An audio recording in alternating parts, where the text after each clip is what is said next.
প্রিয় শিক্ষার্থীবৃন্দ, ঢাকা উচ্চ বিদ্যালয় পত্রিকা এই তো আজকে অনলাইন ক্লাসে তোমাদের সবাইকে স্বাগত জানাচ্ছি। আমি মৃণাল কান্তি সাহা, সহকারী প্রধান শিক্ষক, ঢাকা উচ্চ বিদ্যালয় লক্ষ্মীপুর সদর লক্ষ্মীপুর। আজকে আমরা যে বিষয়টি নিয়ে আলোচনা করব সেটি হচ্ছে নবম দশম শ্রেণীর গণিতের ত্রিকোণমিতি অংশ নিয়ে আমরা আলোচনা করব। আমাদের আজকের ক্লাসটি ছিল নবম দশম শ্রেণীর পদার্থবিজ্ঞান বিষয়ে, কিন্তু আমাদের কিছু শিক্ষার্থীর অনুরোধে আমরা কুমিল্লা বোর্ডে এবছর 2020 সালে এসএসসি পরীক্ষা আসার ত্রিকোণমিতির যে প্রশ্নটি আমরা সমাধান করব আজকে, সেটি শিক্ষার্থীদের চাহিদার কারণে আমরা আজকে পদার্থবিজ্ঞানের ক্লাসের পরিবর্তে গণিতের এই ক্লাসটি আমরা নিচ্ছি। তো প্রিয় শিক্ষার্থীবৃন্দ, তোমরা আজকের এই ক্লাসটিতে যে বিষয়টি তোমরা সবচেয়ে ভালোভাবে জানতে পারবে সেটি হচ্ছে একটি সৃজনশীল প্রশ্ন ত্রিকোণমিতিতে সাধারণত কী ধরনের হয়ে থাকে এবং আমরা কি কি ধাপ অবলম্বন করে সেই প্রশ্নটি সমাধান করতে পারি। তো চলো শিক্ষার্থী বন্ধুরা, আমরা শুরু করছি আজকের ক্লাস। তোমাদেরকে আমি বলবো, আমি বোর্ডে 2020 সালে আসা সৃজনশীল প্রশ্নটি লিখে রেখেছি, তোমরা এরই মধ্যে এই প্রশ্নটি তুলে নাও, তারপরে আমরা এটির সমাধান করি। তো এরই মাঝে আমি দেখে দিচ্ছি তোমরা যারা ক্লাসে যুক্ত আছো, তোমরা এরই মাঝে প্রশ্নটি তুলে নাও।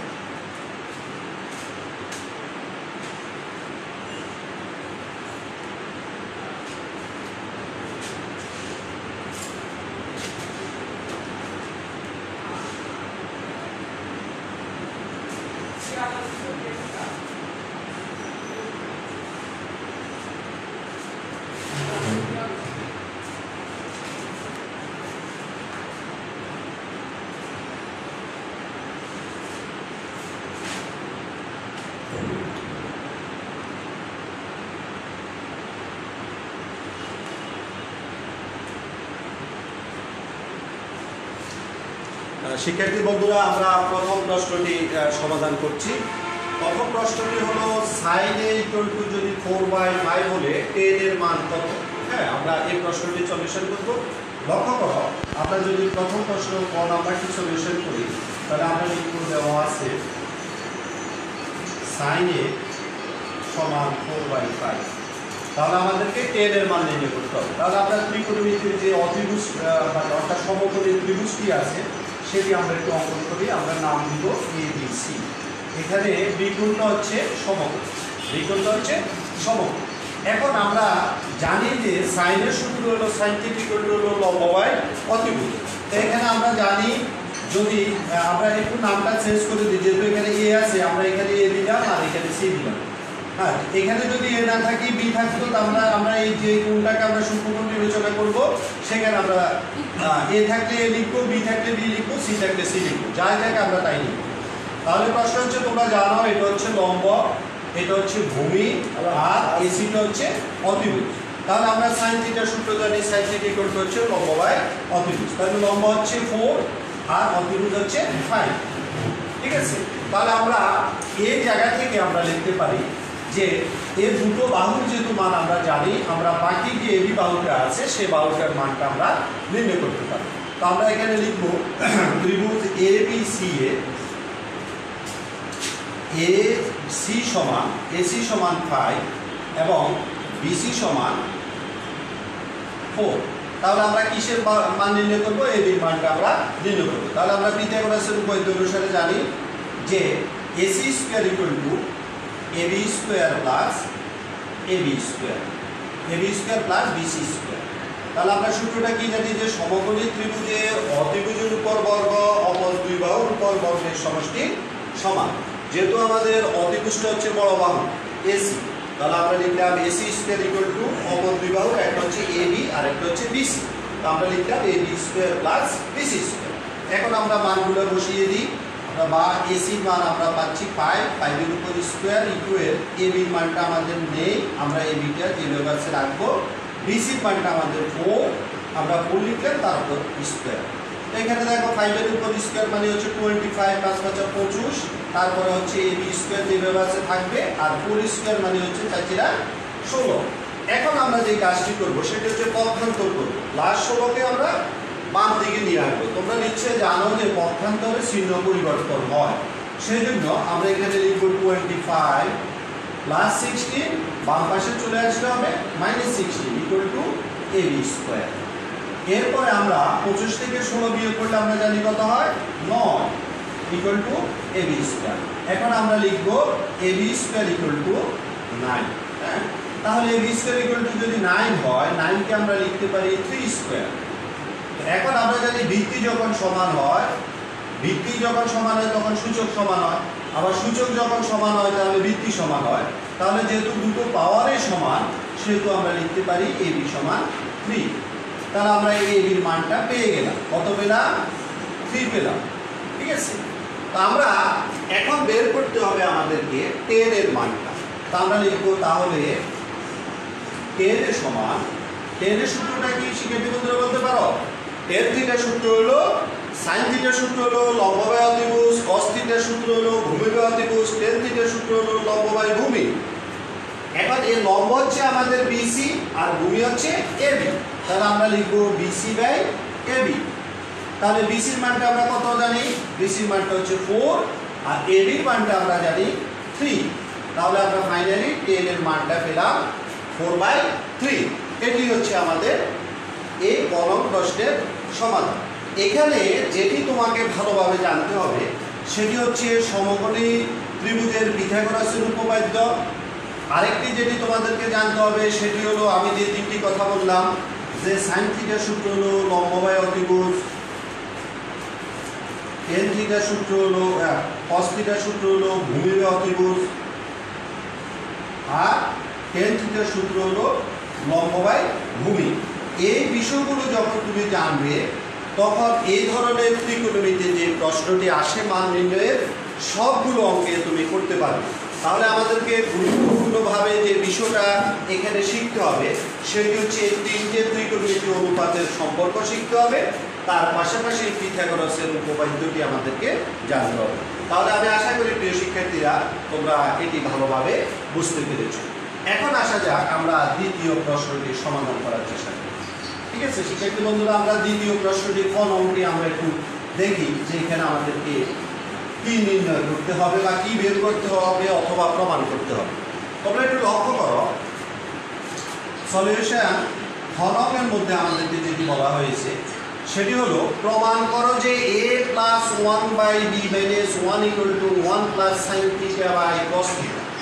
উদ্দীপকে এর মান এবং b এর মান দেওয়া আছে, সেজন্য আমরা লিখব দেওয়া আছে a equal to sin theta plus minus cos theta, আর আমরা লিখব b ইকুয়াল টু এবং b equal to sin theta plus cos theta. ঠিক আছে, এটি আমাদেরকে উদ্দীপকে মান দিয়ে দেওয়া হয়েছে। আমরা এখন বাম পক্ষ থেকে আমরা লিখব বাম পক্ষ সমান a plus b a plus 1/b minus 1। এখন দেখো শিক্ষার্থী বন্ধুরা, আমরা এর পরিবর্তে যেটি লিখতে পারি সেটা হলো sin theta minus cos theta. আমরা এখানে লিখব sin theta minus cos theta, তারপরে আছে প্লাস 1, আমরা এখানে প্লাস 1 লিখব। হ্যাঁ, b এর মানটি হচ্ছে sin theta plus cos theta, আমরা এখানে লিখব sin theta plus cos theta, তারপর আছে মাইনাস 1। তাহলে আমরা এই লাইনে কি করলাম শিক্ষার্থী বন্ধুরা? এই লাইনে আমরা শুধুমাত্র a এবং b এর পরিবর্তে যে মানটি দেওয়া আছে সেই মানটি আমরা লিখব। এখন আমরা যে কাজটি করব সেটি হচ্ছে কি লক্ষ্য করা শিক্ষার্থী বন্ধুরা, আমরা প্রত্যেকটি পদকে আমরা cos থিটা দ্বারা ভাগ করব একই জিনিস দ্বারা। অর্থাৎ আমরা এইভাবে লিখব sin theta by cos theta minus cos theta by cos theta plus 1/cos theta. আমরা সবাইকে cos থিটা দ্বারা ভাগ করব। এটি হলো কেন ভাগ করব? আমরা ভাগ করব মূলত আমাদের কাঙ্ক্ষিত প্রমাণে যাওয়ার জন্য। আমরা সকল পদকে লব এবং হরের সকল পদকে আমরা cos থিটা দ্বারা ভাগ করলাম। দেখো এটা খুব কঠিন বিষয়। সাইনের নিচে আমরা cos থিটা, cos-এর নিচে আমরা cos থিটা, 1-এর নিচে আমরা cos থিটা। একইভাবে sin থিটার নিচে আমরা cos থিটা লিখলাম, cos থিটার নিচে cos থিটা, 1-এর নিচে cos থিটা। তাহলে আমরা সবগুলোকে cos থিটা দ্বারা আমরা ভাগ করলাম। ভাগ করার পরে যে বিষয়টি আসলো, দেখো আমরা সূত্র জানি যে sin থিটা বাই cos থিটার সূত্র হলো কি শিক্ষার্থী বন্ধুরা? তোমরা জানো যে tan থিটা, তারপর মাইনাস, দেখো লব এবং হর যদি সমান হয় বা একই জিনিস হয় সেই ক্ষেত্রে আমরা জানি মানটা হবে 1। তারপরে এখানে প্লাস আছে, আমরা প্লাস লিখলাম। আর এখানেও আরেকটি সূত্র হবে 1/cos θ। আমরা জানি cos এর সাথে সম্পর্ক কার? sec। তো আমরা লিখব 1/cos θ এর সূত্র হলো sec θ। ঠিক আছে, এখানেও দেখো একইভাবে sin θ/cos θ সমান আমরা tan θ ইতিমধ্যে বলেছি।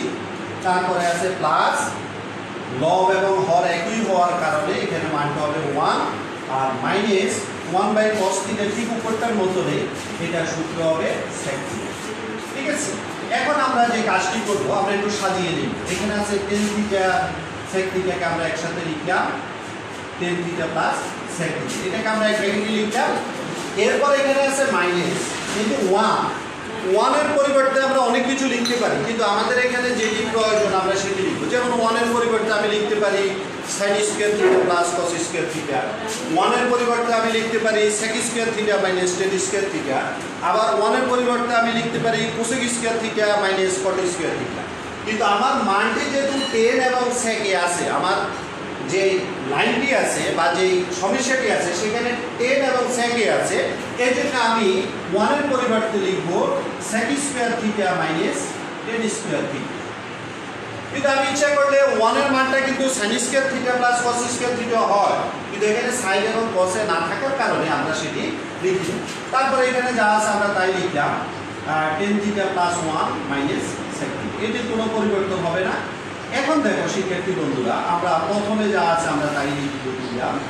এখন এখানে একটা বীজগাণিতিক সূত্র হয়, লক্ষ্য করো। সূত্রটি হচ্ছে a square minus b square.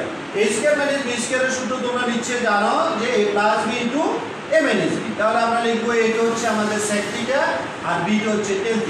তাহলে আমরা লিখবো sec θ প্লাস tan θ, আরেক ব্র্যাকেটে হবে sec θ মাইনাস tan θ। একটু জায়গা সংকীর্ণের কারণে আমি আরেকটা লিখছি, এটা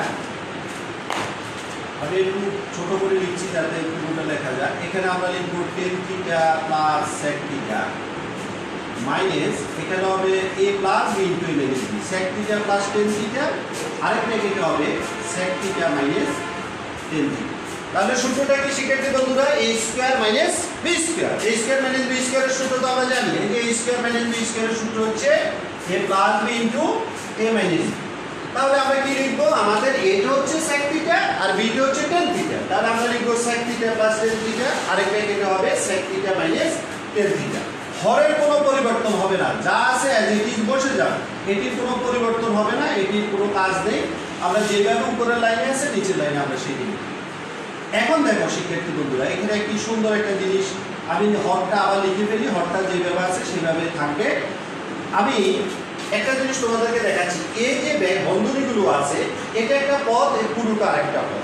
এই পদে দেখো আছে tan θ প্লাস sec θ, এখানেও আছে sec θ প্লাস tan θ, একই জিনিস। অর্থাৎ a প্লাস b এবং b প্লাস এর সেম জিনিস, এটা কোনো পরিবর্তন নেই, এটা সেম জিনিস। আমরা a প্লাস b কে b প্লাস এ লিখতে পারি। তাহলে sec tan θ প্লাস sec θ যেই কথা, sec θ প্লাস tan θ একই কথা। এই দুটো জায়গা থেকে আমরা একটাকে কমন নিব। কমন নিলে দাঁড়াবে কি? আমি লিখব tan θ প্লাস sec θ লিখলাম। আর আনকমনটা কি হবে? এই যে পদটা আছে, এই পদটার আগে কিন্তু প্রথমে একটা 1 আছে, হ্যাঁ?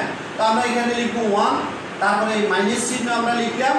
তারপর এই পদটা যখন কমন গেল, বাকি এই পদটা রইল, আমি এই পদটা লিখব।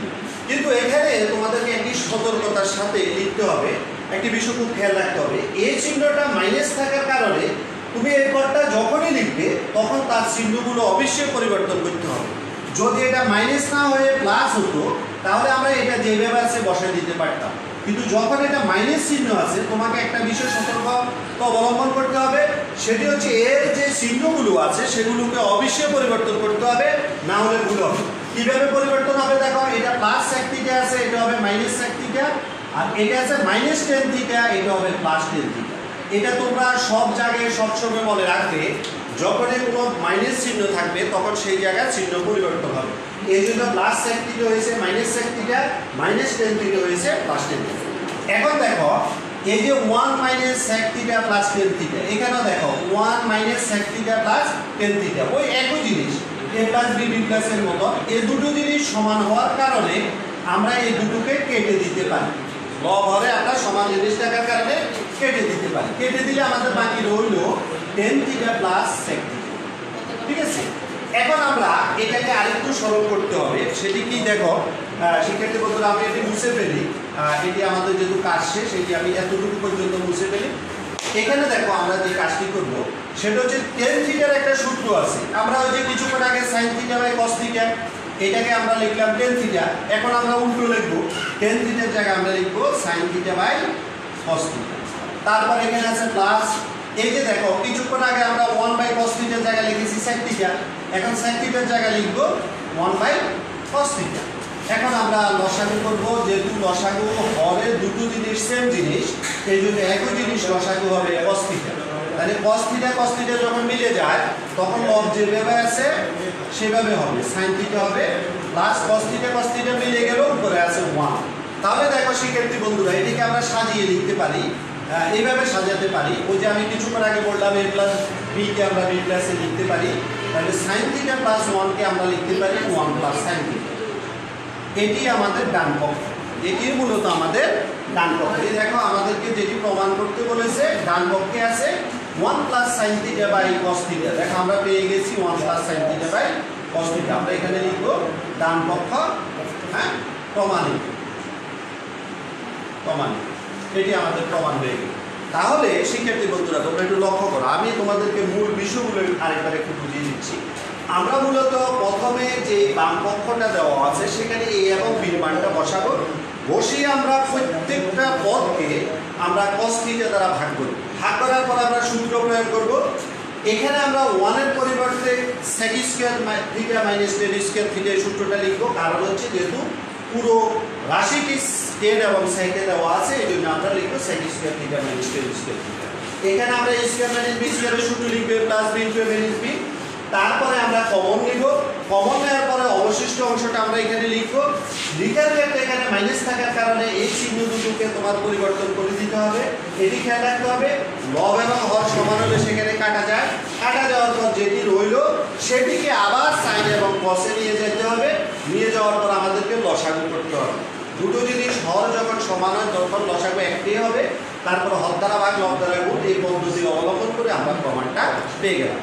শিক্ষার্থী বন্ধুরা আশা করি তোমরা এই বিষয়টি ভালোভাবে বুঝতে পেরেছ। এরপরেও যদি তোমাদের কোনো সমস্যা থেকে থাকে তোমরা কমেন্ট বক্সে আমাদেরকে জানাবে, অথবা মোবাইলের মাধ্যমে আমাদের সাথে যোগাযোগ করলে বিষয়টি অবশ্যই তোমাদেরকে আমি সমাধান করি। এখন শিক্ষার্থী বন্ধুরা আসা যাক আমরা গণন প্রশ্নটির সমাধান করি। তাহলে আমরা যদি গণন প্রশ্নটির সমাধান করি তাহলে দেখো এখানে আমরা লিখব যে দেওয়া আছে দেখো দুটো মান দেওয়া আছে a এবং b, কিন্তু আমার এখানে কি দেওয়া আছে b, এই জন্য আমি শুধু b এর মানটা লিখব।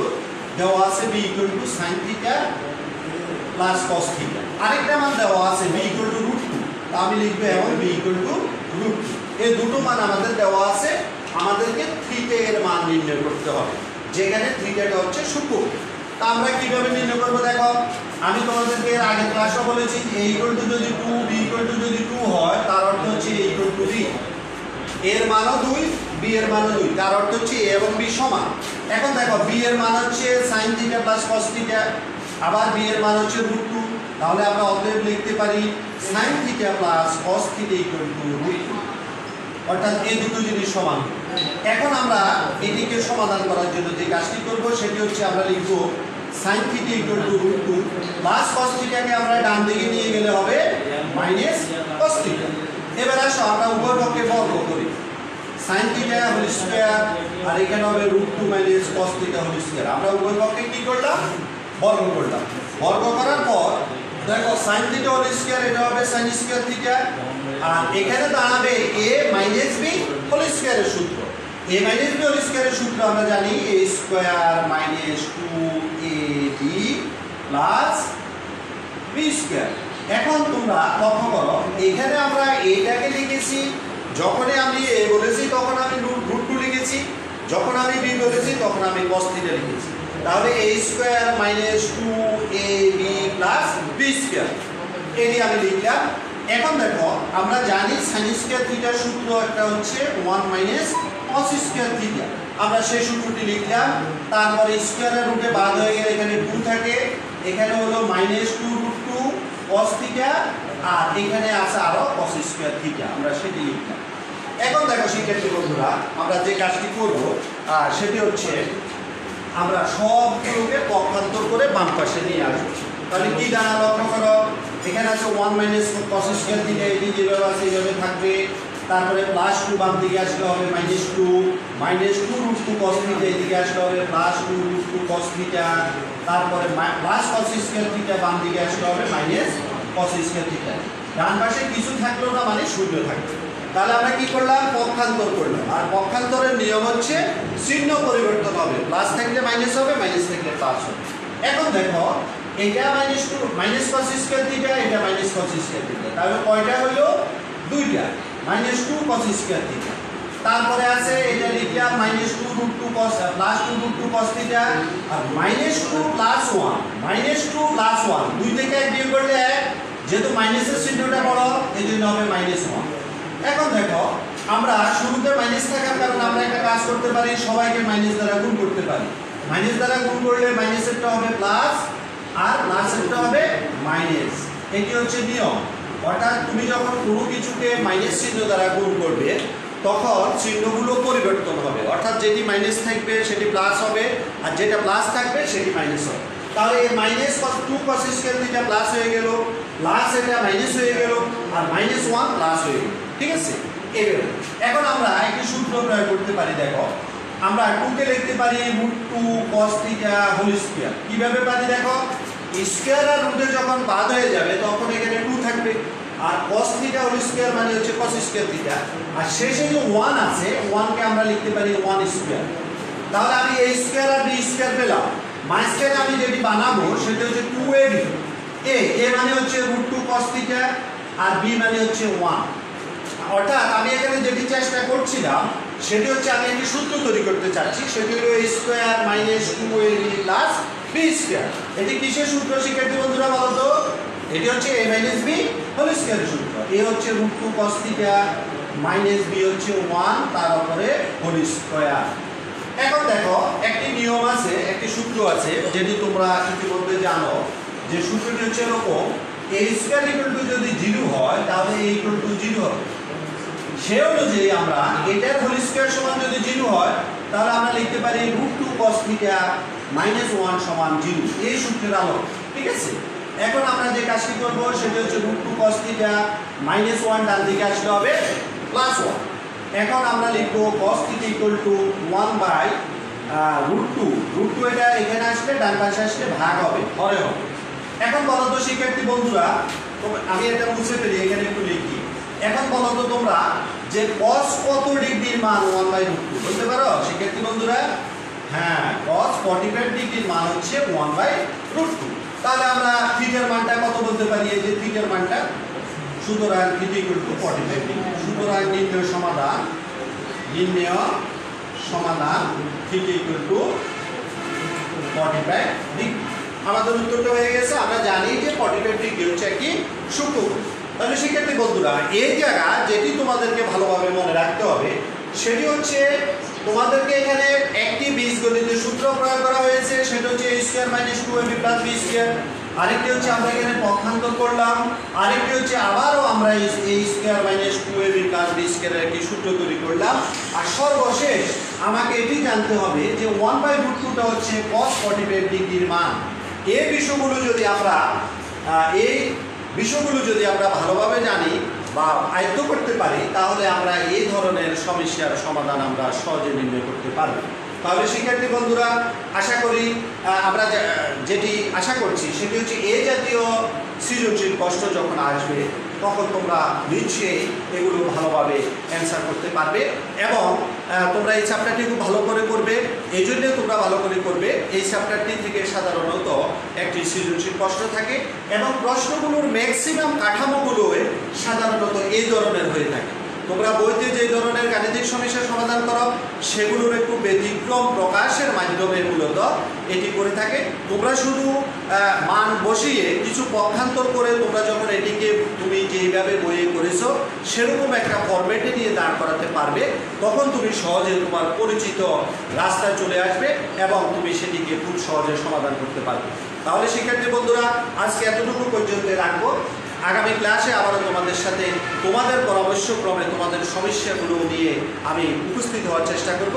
তোমাদের যে বিষয়টি জানার থাকে, যা যেখানে যেখানে সমস্যা থাকে তোমরা কমেন্টস বক্সে সেটি আমাকে জানাবে, আমি তোমাদেরকে সেই অনুযায়ী ফিডব্যাক দেওয়ার চেষ্টা করব। তোমরা বাড়িতে নিয়মিত পড়ালেখা করো এবং এই চ্যাপ্টারের যেই আরও কতগুলো গাণিতিক সমস্যা বইতে সৃজনশীল আকারে দেওয়া আছে তোমরা সেগুলো বাড়িতে অভ্যাস করবে। কোনো জায়গার সমস্যা যদি দেখো বা বুঝতে অসুবিধা হয় সেগুলো আমাদের সাথে মোবাইলে যোগাযোগ করবে, অবশ্যই তোমাদেরকে সেগুলো অবশ্যই বুঝিয়ে দিই এবং আমরা ক্লাসের মাধ্যমে তোমাদেরকে শিখিয়ে দিব। তো আগামী দিনের ক্লাস দেখার আমন্ত্রণ জানিয়ে তোমাদের সুস্থতা কামনা করে আজকের মতো এখানে রাখছি। শুভ দুপুর, ধন্যবাদ সবাইকে, ভালো থাকো।